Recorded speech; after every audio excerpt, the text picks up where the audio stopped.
श्रील सनातन गोस्वामी पाद हरिभक्ति विलास में दीक्षा के जो विधान है उसके संबंध में जो कुछ कहा है, आज उसका अवलोकन करेंगे। उन्होंने आगम से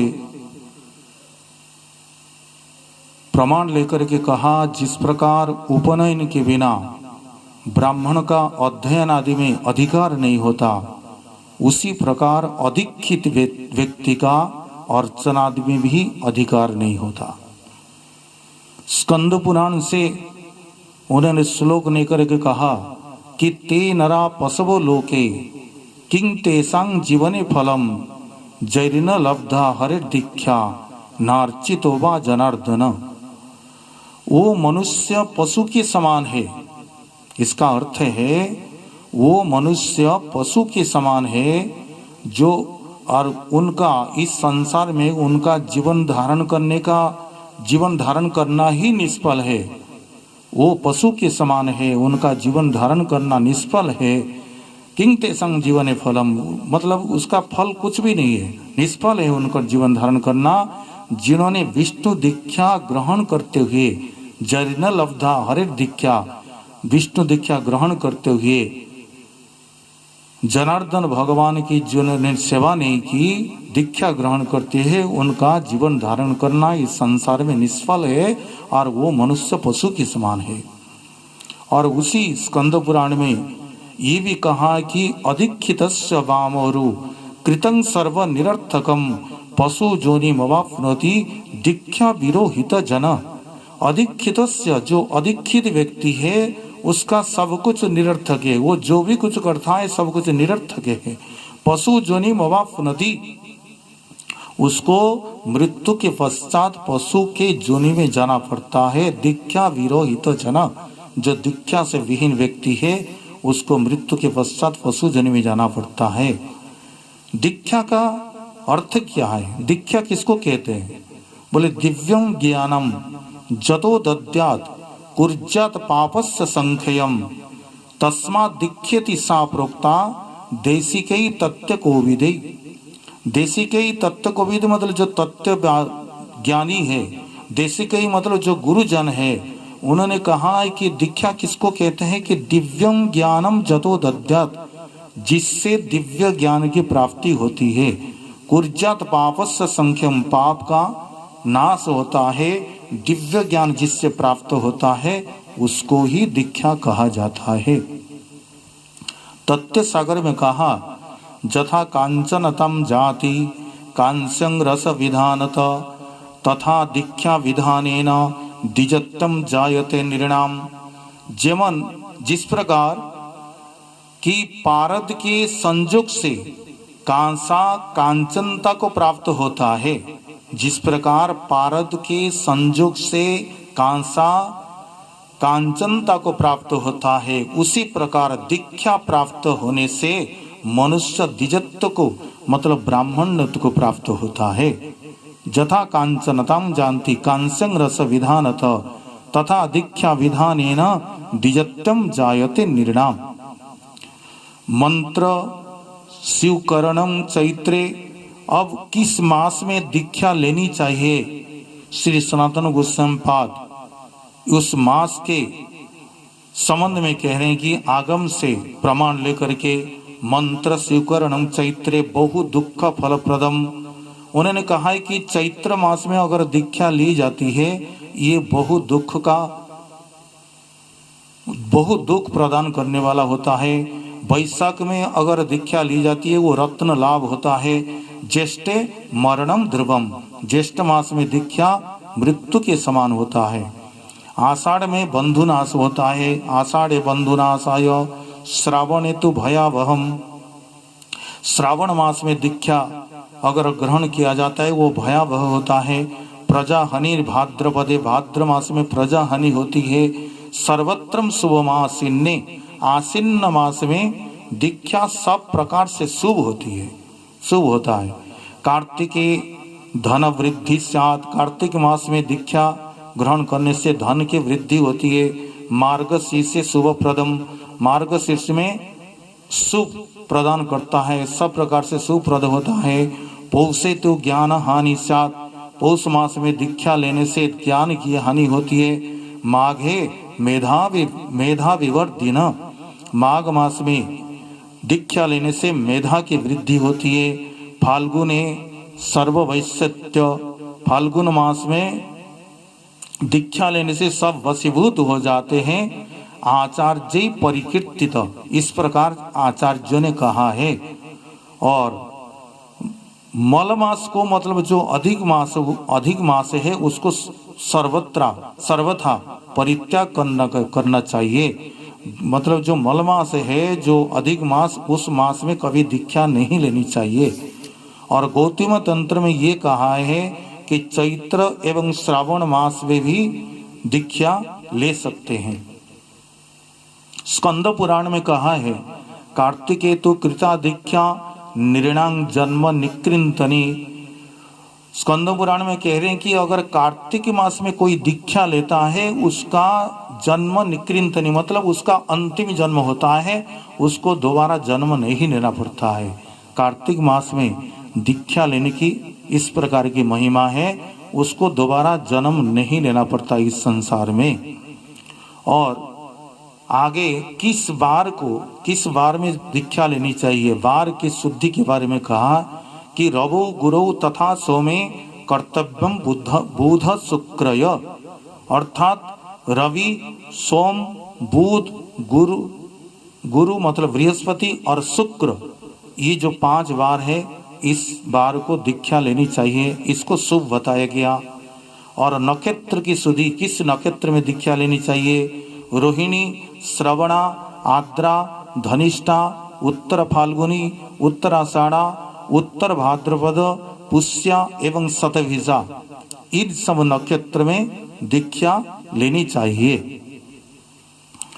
किस तिथि को दीक्षा लेनी चाहिए, अब सार संग्रह में कहा द्वितीया पंचमी चैव षष्ठी चैव विशेषतः द्वादशामपि कर्तव्यम त्रयोदशमथापि च। द्वितीया, पंचमी, षष्ठी और द्वादशी एवं त्रयोदशी। और कहीं कहीं ये भी कहा पूर्णिमा पंचमी चैव द्वितीया सप्तमी तथा त्रयोदशी च दशमी प्रशस्ता सर्वकामदा, अर्थात पूर्णिमा, पंचमी, द्वितीया, सप्तमी, त्रयोदशी, दशमी, ये सब तिथि में दीक्षा लेना चाहिए।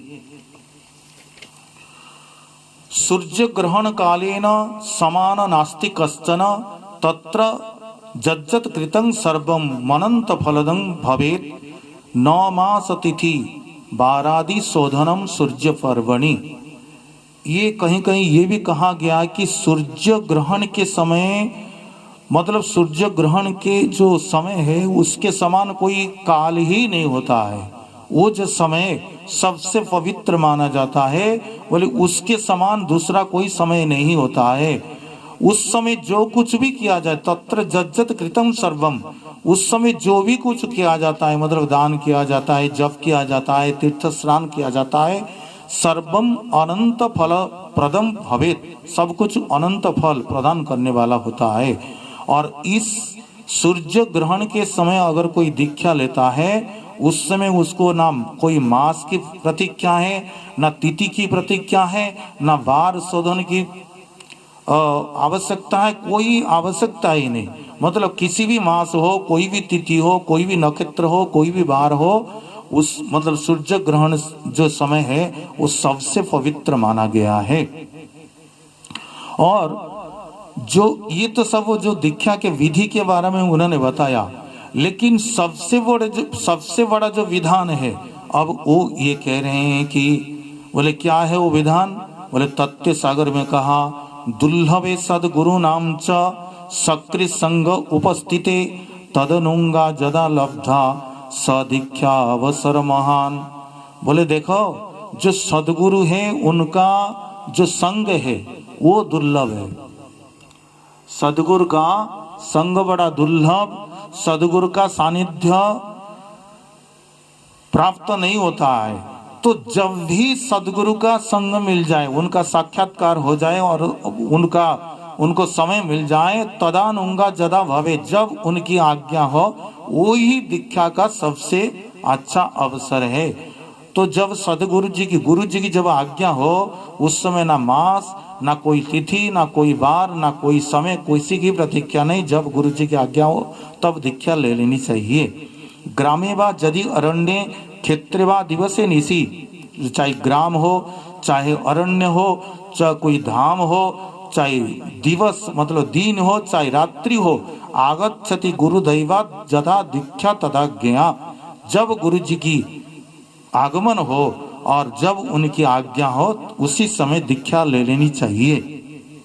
ये भी पुराण में कहा, शास्त्र में, ये तत्व सागर में कहा, यदेव इच्छा तदा दीक्षा गुरु राज्ञानुसारत रूपत, न तीर्थं न व्रतं होम न स्नानं न जप क्रिया। जब गुरु जी की आज्ञा हो उस समय ना कोई तीर्थ की आवश्यकता है, ना कोई व्रत है, ना कोई होम है। यज्ञ करना चाहिए, होम करना चाहिए, ये भी विधि है, लेकिन होम करने की कोई आवश्यकता नहीं, ना कोई स्नान करने की आवश्यकता नहीं, ना कोई जप, ना कोई क्रिया, कुछ करने की आवश्यकता नहीं।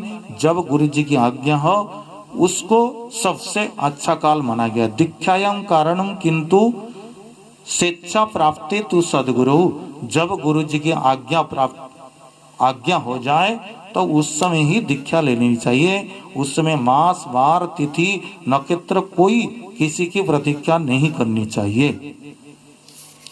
ये और दीक्षा के लिए जो मंडप की भी विधान है, मंडप बना करके उसमें दीक्षा लेनी चाहिए, मंडप को सजाना चाहिए। और दीक्षा के लिए हवन करने की भी विधि है, ये भी हवन करने की विधि कहा गया है, हवन भी करना चाहिए। कलश स्थापन, उसकी पूजा, होम और गणेश आदि पूजन ये भी करना चाहिए। और अब किस प्रकार जो गुरु जी जब शिष्य को मंत्र देते हैं, किस प्रकार मंत्र देना चाहिए, इसके बारे में शास्त्र में क्या कहा है। शिष्य को, जो शिष्य है, जो दीक्षा जिसको ग्रहण करना है, उसको शुभ्र वस्त्र धारण करना चाहिए। शुक्ल वस्त्र धारण करते हुए और आचमन करते हुए गुरुदेव को प्रणाम करना चाहिए सबसे पहले। और गुरु जी के जो दक्षिणी हाथ है, जो दायां हाथ है, उस हाथ की ओर प्रणाम करके विराजमान होना चाहिए।